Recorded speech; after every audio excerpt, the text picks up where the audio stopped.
Mid term election Donald Trump के सिर पर तलवार की तरह झूल रहा है। 2025 में जिस शख्स ने चुनाव जीतकर व्हाइट हाउस में वापसी की, वही अब जनता की अदालत में लगातार कमजोर होता दिख रहा है।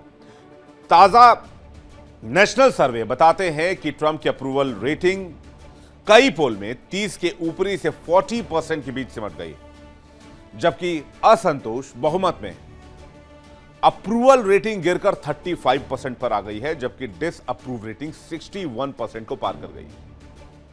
सवाल रेटिंग का नहीं है, सवाल यह है गिरती लोकप्रियता नवंबर 2026 में मिड टर्म चुनाव में रिपब्लिकन पार्टी को भारी पड़ेगी। फुल स्क्रीन आपको तस्वीर दिखाते हैं किस तरह से डोनाल्ड ट्रंप अभी तक कॉन्फिडेंट दिख रहे थे, लेकिन अब इनके ऊपर खतरा बढ़ रहा है।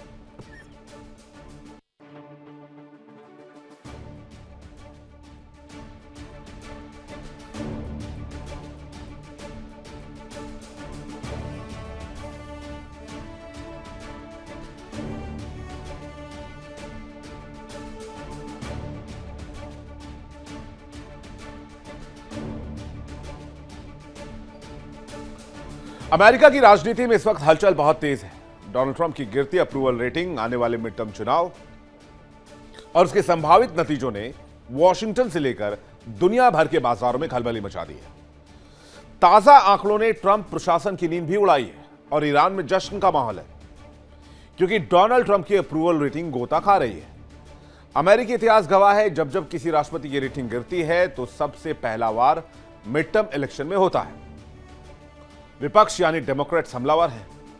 सवाल उठ रहा है, ट्रंप का रिजीम खुद अपने ही फैसलों के बोझ तले दबकर खतरे में क्यों आ गया। वेनेजुएला में रिजीम चेंज कराकर ट्रंप को लगा कि ईरान में रिजीम चेंज का सपना भी लगे हाथ पूरा कर दिया जाए और ईरान को जीतकर वहां के तेल पर कब्जा कर वेनेजुएला की तरफ पीठ थपथपाएंगे, लेकिन ऐसा नहीं हुआ, बल्कि जंग में इतना नुकसान हुआ कि अमेरिकी खुद नाराज हो गए और अब खतरा ट्रंप के रिजीम की ओर बढ़ रहा है। आंकड़े गवाही दे रहे हैं कि अभी अगर इलेक्शन करा लिया जाए यूएस में तो ट्रंप को करारी हार मिलेगी और उनकी कुर्सी भी जा सकती है। तो सबसे पहले जानिए कि ट्रंप की अप्रूवल रेटिंग में क्या है, नेशनल सर्वे में क्या निकलकर सामने आया है। ट्रंप की अप्रूवल रेटिंग महज 35% की रह गई है, यानी 100 में से 35 व्यक्ति ही ट्रंप के साथ खड़ा है, जबकि डिस अप्रूवल रेटिंग 61% को क्रॉस कर गया है और जो न्यूट्रल है वो बस 4% है। अब चलिए मैं न्यूट्रल को भी अब जोड़ देते हैं 35% में, तो फिर भी 39%, यानी हार तय है। सर्वे कहां करा गया? पूरे अमेरिका में सर्वे कराया गया। सर्वे की टाइमिंग क्या रही? 17 से 20 जुलाई 2026। मार्जिन 26%, संकेत सत्ता पक्ष के लिए खतरे की घंटी। मिड टर्म में कांग्रेस में बहुमत खत्म। अब कई लोग सोचते हैं कि अप्रूवल रेटिंग सिर्फ एक सर्वे होती है, लेकिन अमेरिका में यही सर्वे अगले चुनाव के लिए हवा बनाते हैं। जब राष्ट्रपति की लोकप्रियता गिरती है तो सबसे पहले असर उसकी पार्टी के सांसदों पर पड़ता है। आज अमेरिका में महंगाई, ईरान संघर्ष, अर्थव्यवस्था, घरेलू मुद्दों पर ट्रंप सरकार सवालों के घेरे में है। सर्वे बताते हैं कि निर्दलीय मतदाताओं का भरोसा भी पहले के मुकाबले कम हुआ है। यही वजह है कि रिपब्लिकन सांसद भी अपनी सीट बचाने की चिंता में है, क्योंकि अमेरिका में लोग सिर्फ राष्ट्रपति को नहीं बल्कि कांग्रेस को भी चुनते हैं, और अगर जनता का गुस्सा राष्ट्रपति के खिलाफ हो तो उसका सबसे बड़ा नुकसान मिड टर्म इलेक्शंस में होता है। और यहीं से शुरू होती है डोनाल्ड ट्रंप की असली परीक्षा, क्योंकि व्हाइट हाउस में बैठे रहने से ज्यादा जरूरी है कि कांग्रेस पर पकड़ बनाए रखें। अब अमेरिका के इलेक्शन सिस्टम को भी जान लीजिए। अमेरिका में राष्ट्रपति का चुनाव हर 4 साल में होता है, लेकिन जनता सिर्फ 4 साल इंतजार नहीं करती।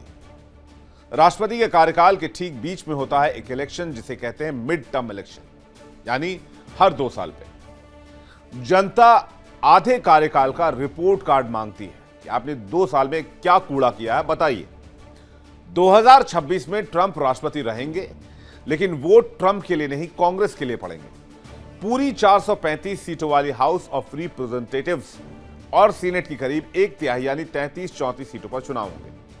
यही चुनाव तय करेंगे कि ट्रंप की सरकार को संसद का साथ मिलेगा या संसद से टकराव। अगर रिपब्लिकन बहुमत बचा लेती है तो ट्रंप अपने एजेंडे को तेजी से आगे बढ़ा पाएंगे, लेकिन अगर डेमोक्रेट्स हाउस या सीनेट में बहुमत ले आते हैं तो तस्वीर बदल जाएगी। व्हाइट हाउस में ट्रंप होंगे, लेकिन संसद में विरोधी रहेंगे। यानी हर बड़े फैसले पर सवाल, हर बड़े बिल पर रोक, हर बड़े आदेश पर राजनीतिक घेरेबंदी और हर बात पर टोका टाकी।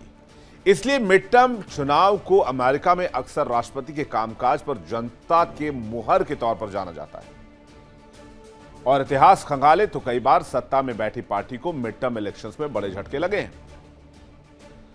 अब ये मिड टर्म डोनाल्ड ट्रंप के सिर पर तलवार कैसे है, अग्नि परीक्षा कैसे है, इसको भी समझने की कोशिश करते हैं। 3 नवंबर 2026 को अमेरिका में मिड टर्म इलेक्शंस होने हैं। राष्ट्रपति के 4 साल के कार्यकाल के ठीक बीच में होने वाला है चुनाव। 4 साल के बीच में 2 साल पर मिड टर्म इलेक्शन होता है।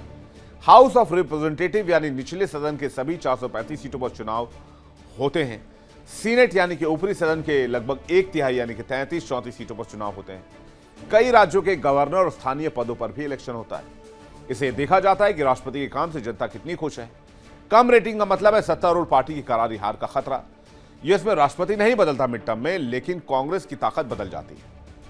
सीनेट के 100 सीटों में से ट्रंप की पार्टी को 53 और डेमोक्रेट के पास इस वक्त 47 सीटें हैं।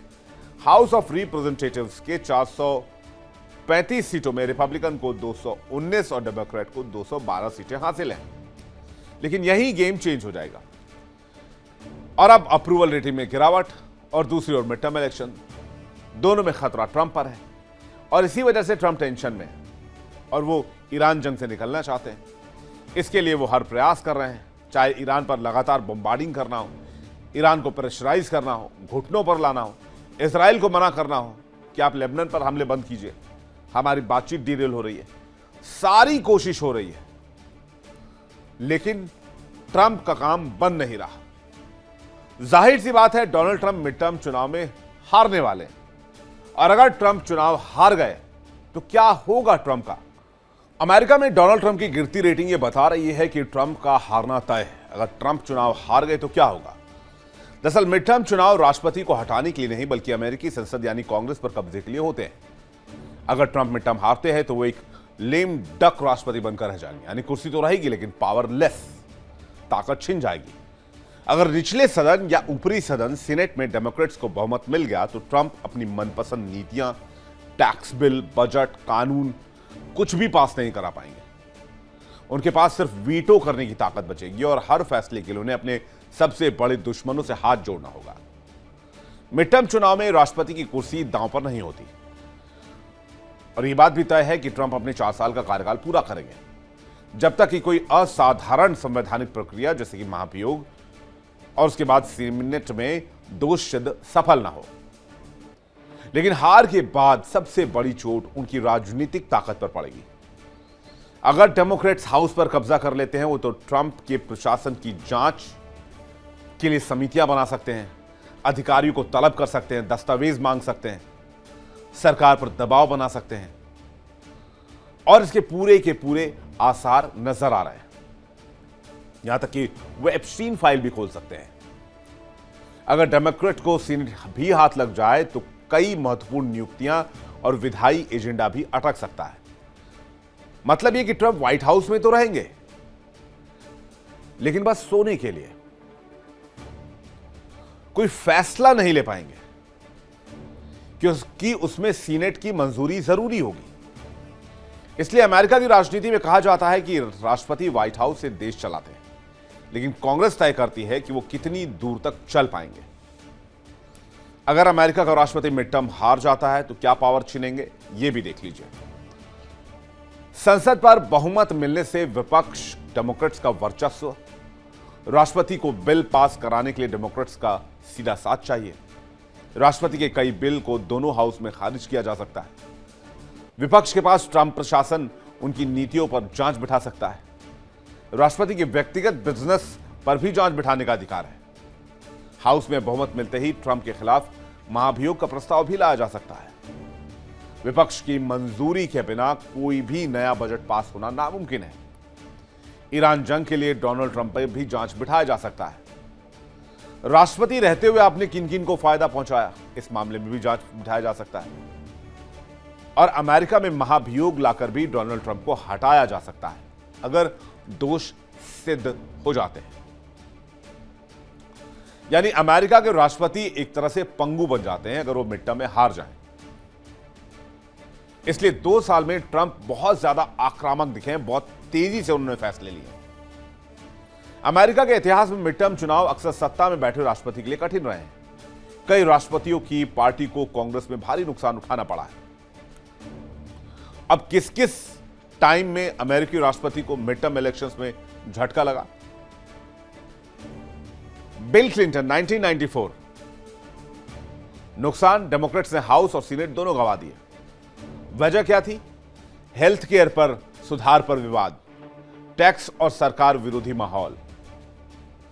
बराक ओबामा 2010, नुकसान क्या हुआ? हाउस में 63 सीटें गंवा दी। 1948 के बाद सबसे बड़ी हार में से एक रहा। कारण क्या था? आर्थिक मंदी के बाद बेरोजगारी, ओबामा केयर का विरोध, टी पार्टी आंदोलन।